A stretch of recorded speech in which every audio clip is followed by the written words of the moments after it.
महादेवी। जी परमेश्वर। हमें देवलोक चलना है। देवलोक? ये अचानक देवलोक जाने का निश्चय? आज देवलोक में देव माता अदिति का अभिनंदन है देवी, और आप तो हमारे विचारों से भलीभांति परिचित हैं।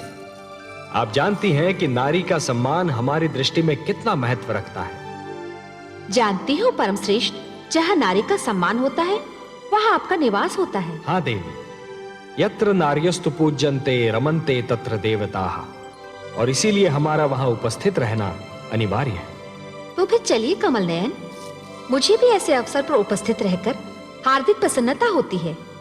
आइए।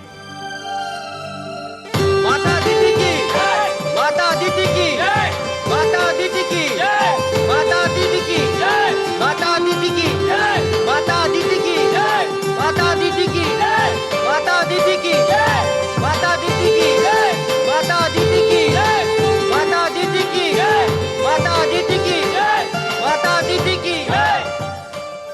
अभिनंदन देव माता, अभिनंदन। आप एक आदर्श माता है, आदर्श पत्नी है, आदर्श नारी है। मेरा प्रणाम स्वीकार कीजिए। मैं तो आपको और माता लक्ष्मी को देखकर धन्य हो गई त्रिलोकीनाथ। मेरे लिए तो आज का दिन मेरे जीवन का सर्वश्रेष्ठ दिन है। तो मेरे लिए भी है देवी। आज आपको आपके योग्य पुत्र सम्मानित कर रहे हैं, और मेरे लिए वो दिवस सृष्टि का सबसे श्रेष्ठ दिवस होता है जब संतान माता का अभिनंदन करती है। और आपने तो ऋषि कश्यप के प्रति अपने पत्नी धर्म को और अपनी संतान के प्रति अपने मातृत्व के धर्म को इतनी निष्ठा और गरिमा से निभाया है कि समस्त संसार को आपसे सीख लेनी चाहिए। देव माता तो मुझे मेरे पुत्रों ने बना दिया है, जिन्हें संसार देवता कहकर पुकारता है। परंतु सत्य इससे सर्वथा विपरीत है देवी। अर्थात? सत्य यह है कि संसार आपके पुत्रों को देवता इसलिए कहता है कि आपने उन्हें वो सारे संस्कार दिए जिन्हें पाकर ये देवता हो गए। मैंने तो उन्हें केवल माता का प्रेम दिया है सर्वेश्वर। निस्संदेह, परंतु माता का प्रेम वो विचित्र वस्तु है देवी, जो संतान को सुधार भी सकता है और संतान को बिगाड़ भी सकता है। आपने अपनी संतान को अच्छी शिक्षा दी, अच्छे आचार विचार दिए, अच्छाई और बुराई की पहचान कराई, जीवन जीने के ढंग सिखाए, उन्हें बुरी डगर पर चलने से रोका, उनकी हर भूल पर उन्हें टोका, और यही तो माता का वास्तविक प्रेम है। देवी, जिस प्रकार एक पौधे को अच्छे फलने फूलने के लिए सूर्य के प्रकाश, निर्मल जल और स्वच्छ वायु की आवश्यकता होती है, उसी प्रकार अपनी संतान को योग्य बनाने के लिए अच्छी शिक्षा, दीक्षा और मार्गदर्शन की आवश्यकता होती है। और यही तो सब आपने अपनी संतान को दिया। ये सब आप ही की कृपा है लक्ष्मी नारायण। नहीं देव माता, नहीं। जल को अपनी निर्मलता, वायु को अपनी शीतलता और पुष्प को अपनी सुगंध का ज्ञान नहीं होता। ये ज्ञान तो केवल उन्हीं को होता है जो जल को स्पर्श करते हैं, जो वायु का अनुभव करते हैं, जो पुष्प के समीप जाते हैं। हे देव माता अदिति, आप कितनी महान हैं, इसका अनुमान कदाचित आपको नहीं है, परंतु आपके पुत्रों को है, संसार को है, और मुझे है। बल्कि आपके मातृत्व को देखकर तो मुझ जैसा अजन्मा भी आपकी कोख से जन्म लेना चाहता है। हे त्रिलोकीनाथ, आपके सुंदर मुख से ये मधुर वाणी सुनकर मेरे हृदय की जो दशा है उसका वर्णन करने के लिए मेरे पास शब्द ही नहीं है। मेरा मन प्रसन्नता से फूला नहीं समा रहा। आपकी माता कहलाने से बड़ी उपलब्धि और क्या हो सकती है। जिसे ये स्थान मिल जाए त्रिलोक में, उसकी तुलना कोई नहीं कर सकता। तब हे देव माता अदिति, मैं आपको यह वचन देता हूं कि आपका पुत्र कहलाने का सौभाग्य अवश्य प्राप्त करूंगा। मैं धन्य हो गई त्रिलोकीनाथ। मैं उस दिन की प्रतीक्षा करूंगी। जाने की अनुमति दीजिए।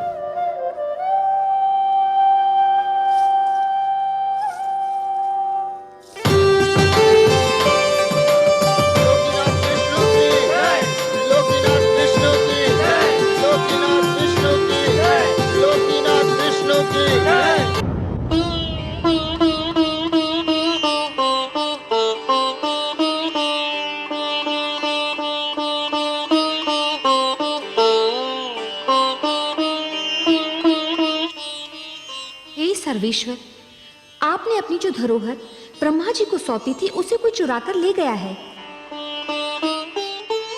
देख रहा हूं देवी। किंतु आप तो योग निद्रा में थे, आपने। ध्यानस्थ था देवी। निद्रा और ध्यान में बस थोड़ा सा ही तो अंतर होता है। निद्रा में शरीर के साथ साथ मस्तिष्क भी सो जाता है और ध्यान में मस्तिष्क सचेत और पूर्ण रूप से जागा हुआ होता है। हे सर्वेश्वर, फिर आप शांत क्यों हैं? शांत इसलिए हूं कि मैं देखना चाहता हूं कि हयग्रीव मेरे आप्त वचन को कहां ले जा रहा है। जब तक पूरी घटना को देख न लिया जाए, समझ न लिया जाए, उसके परिणामों का अनुमान न लगा लिया जाए, तब तक कोई भी पग उठाना उचित नहीं होगा। शीघ्रता मानव की प्रवृत्ति है। मुझे इस घटना को पूर्णतया देख लेने दीजिए महादेवी। प्रणाम। हमारी धरोहर चोरी हो गई। कोई हमारे वेदों को अपहरण कर ले गया। यही सूचना लेकर आए हैं ना आप ब्रह्मा जी? आपसे क्या छुपा है सर्वेश्वर? हाँ, ऐसा ही हुआ है। मैं शिवलोक गया था। मेरी अनुपस्थिति में कोई उन्हें चुरा ले गया। यह कार्य दानव हयग्रीव ने किया है। जब से देवताओं ने दानवों और असुरों पर श्रेष्ठता प्राप्त की है, तभी से वो दुष्ट द्वेष की अग्नि में जल रहे थे। अब जब उन्हें यह ज्ञात हुआ कि वेदों के कारण मानव भी उनसे श्रेष्ठ हो जाएगा, तो वो सहन नहीं कर सके। मैं हयग्रीव को ऐसा कड़ा दंड दूंगा कि वो जीवन भर भूल नहीं पाएगा। ब्रह्मा जी, वेद मेरी वाणी है। मानव कल्याण के लिए उन्हें मैंने रचा था। उसने वस्तु मेरी चुराई है और इसीलिए अपने विरुद्ध किए गए अपराध का दंड भी उसे मैं ही दूंगा। परंतु आप निश्चिंत रहिए। काग अपनी चाल बदल लेने से हंस नहीं बन जाता। विष अपना रंग बदल लेने से अमृत नहीं हो सकता। वेदों को अपने निकट रखने के उपरांत भी दानव अपनी दानवी प्रवृत्ति नहीं बदल सकते। फिर भी अपनी पवित्र वाणी को अपवित्र वातावरण में नहीं रहने दूंगा मैं। यह मेरा संकल्प है। जो संस्कारहीन है वो ज्ञान तक पहुंचकर भी अज्ञान के अंधकार से बाहर नहीं निकल सकते।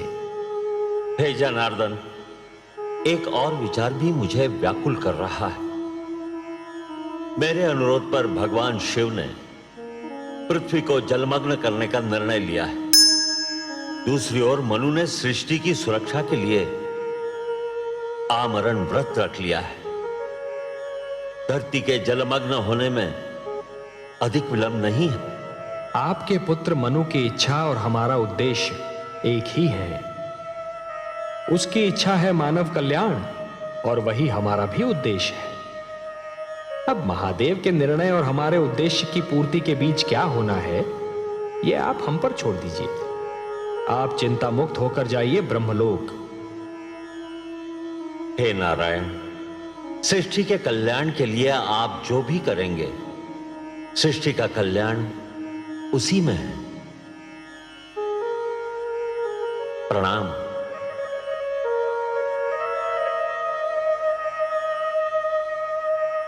हे प्रभु, अब क्या होगा? आप क्या करेंगे? ब्रह्मापुत्र मनु का क्या होगा?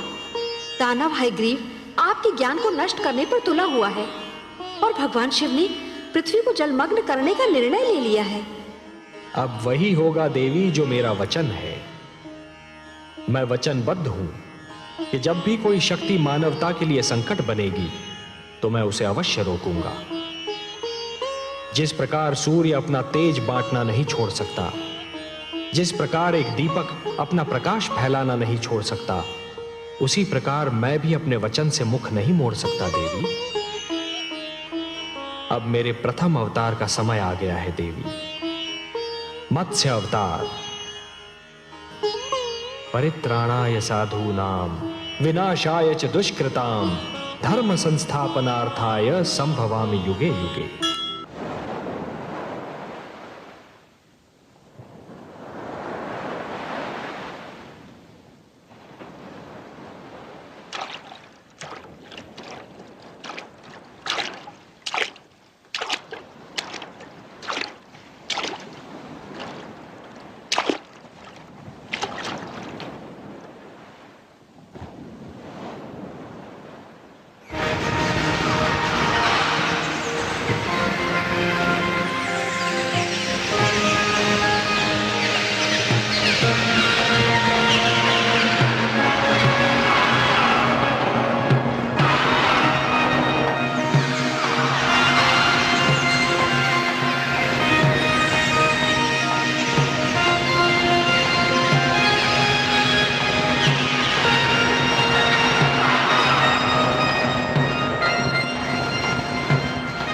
ये क्या हो रहा है भगवान? मुझे अपनी आंखों पर विश्वास नहीं हो रहा। एक नन्हा सा मत्स्य जिसे मैंने अपने कमंडल में शरण दी थी, वो इतना विशाल काय हो गया है कि ये अथाह विशाल सागर भी इसके लिए छोटा दिखाई पड़ रहा है। ये कैसी लीला है? ये साधारण मत्स्य हो नहीं सकता। मुझे बताइए, आप कौन हैं? मैं आपके दर्शन के लिए व्याकुल हूं। मुझे दर्शन दीजिए प्रभु।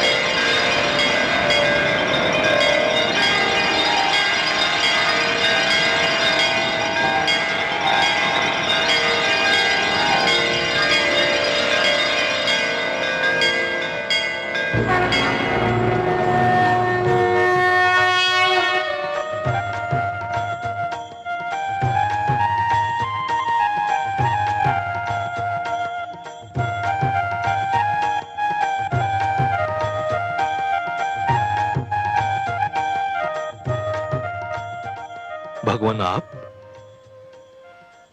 हे जगदीश्वर, हे जनार्दन, हे सर्वेश्वर, ये आप हैं प्रभु। मेरे सौभाग्यशाली नेत्रों को आपके दर्शन हो रहे हैं। हाँ मनु, ये मैं ही हूं। आपके अतिरिक्त और कौन हो सकता था हे पद्मनाभ? ये लीला तो केवल आप ही दिखा सकते हैं कि सिमटे तो मानव की अंजुरी में समा जाएं और फैलें तो धरती और आकाश को भी ढक लें। आप मेरी अंजुरी में ठहरे, मेरी कुटिया में रहे। मैं किन शब्दों में आपको धन्यवाद दूं? हे सर्वश्रेष्ठ, आप महान हैं। मैं अपने भाग्य पर जितना भी गर्व करूं कम है। आपको कोटि कोटि प्रणाम हे लक्ष्मी नारायण।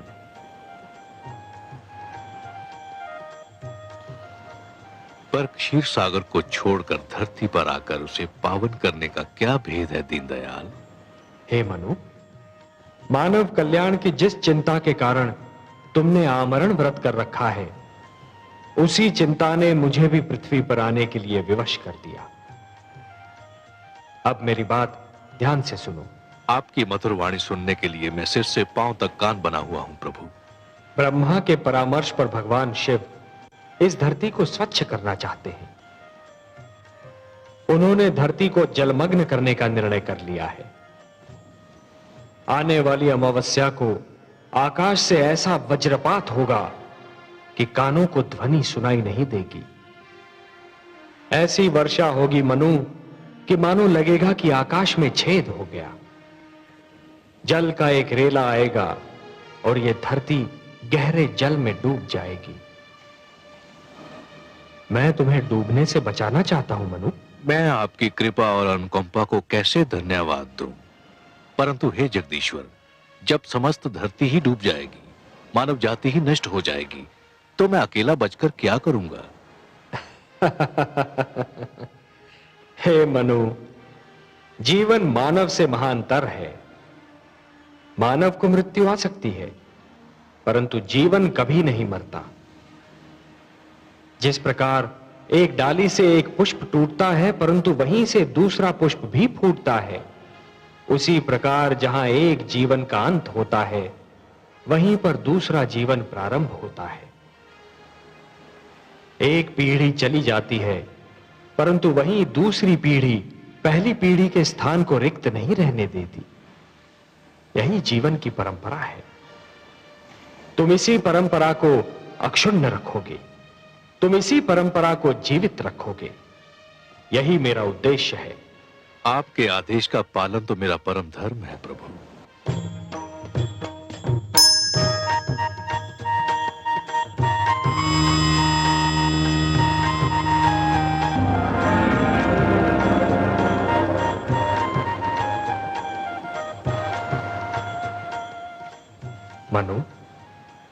जल प्लावन के समय तुम अपनी धर्म पत्नी शत्रुपा के साथ इस नौका पर सवार हो जाना। अपने अतिरिक्त इस नौका पर समस्त पशु पक्षियों का एक एक जोड़ा और उन सारे पौधों के बीज भी रख लेना जिन्हें तुम आवश्यक समझते हो। मैं मत्स्य के रूप में आऊंगा। तुम इस नौका को मेरे सींग से बांध देना। मैं तुम्हारी नौका को सुमेरु पर्वत पर ले जाऊंगा, जहां पहुंचकर तुम्हें एक नवीन जीवन का निर्माण करना होगा, एक नए मानव को जन्म देना होगा। जो आदेश प्रभु। मैं आपके आदेश का अक्षरशः पालन करूंगा।